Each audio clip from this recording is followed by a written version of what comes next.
trên sân khấu là thí sinh Giang Hoài Linh. Giang Hoài Linh.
Trư, 18 tuổi, đến từ xã Lam Bắc Tần.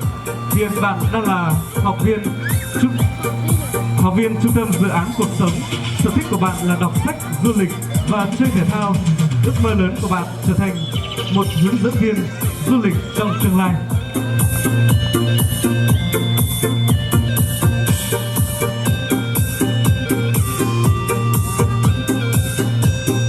Bạn Hờ Tiểu Trư là một cô gái Mông Hoa hay còn gọi là Mông Lình, với bộ trang phục thêu tay tỉ mỉ cùng các phụ kiện làm tô điểm lên vẻ đẹp của bộ trang phục. Và bạn đang mang trên mình là bộ trang phục của các cô gái Mông Hoa.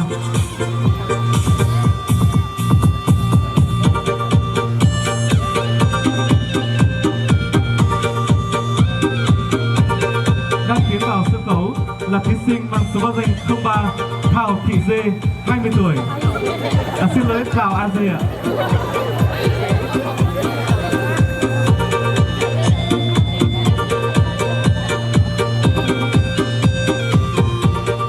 Bạn Thảo An Dê, hiện bạn đang là sinh viên. Sở thích của bạn là chơi thể thao, du lịch và đam mê nghệ thuật, yêu gia đình, vui tính và luôn lạc quan trong cuộc sống. Bạn Thảo An Dê đang mang trên mình bộ trang phục của các chàng trai người Mông Si.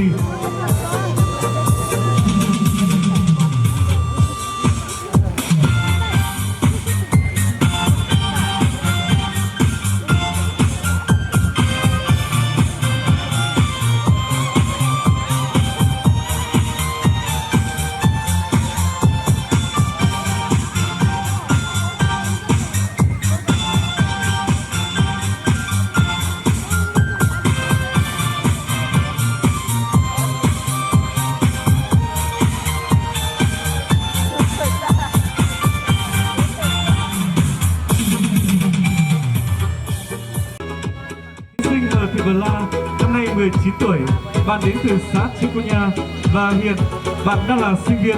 Sở thích của bạn là nghe nhạc, chơi thể thao, nấu ăn và xem phim.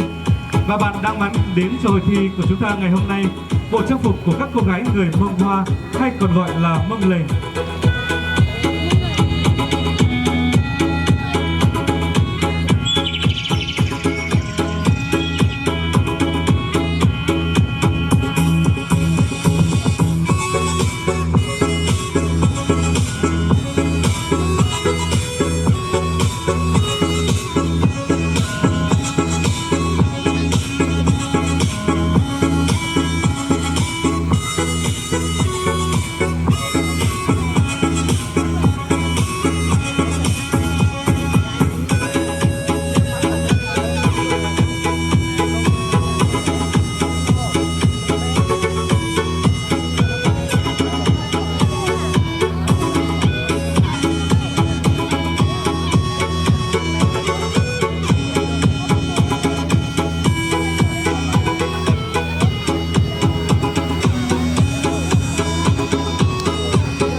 mang trên mình là bộ trang phục của các cô gái Mông Lình hay còn gọi là Mông Hoa xã Phúc Lôn.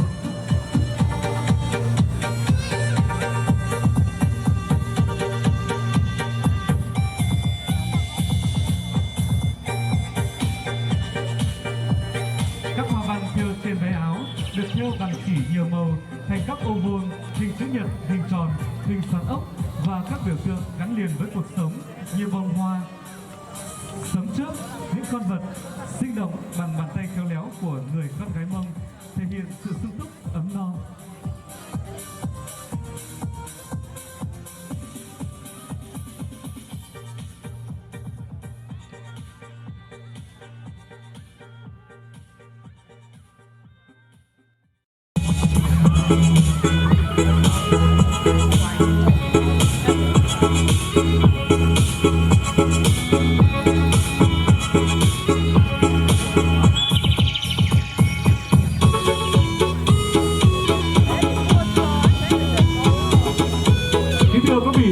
Và trên sân khấu lúc này là các thí sinh đến từ 14 xã thị trấn của huyện Mù Căng Chải. Họ là những học sinh, sinh viên, là những người kinh doanh.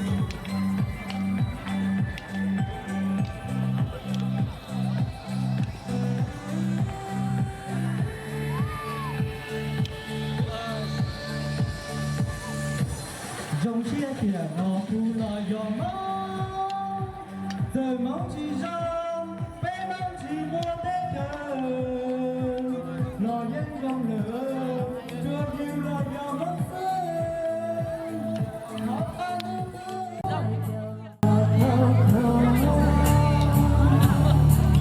sao kia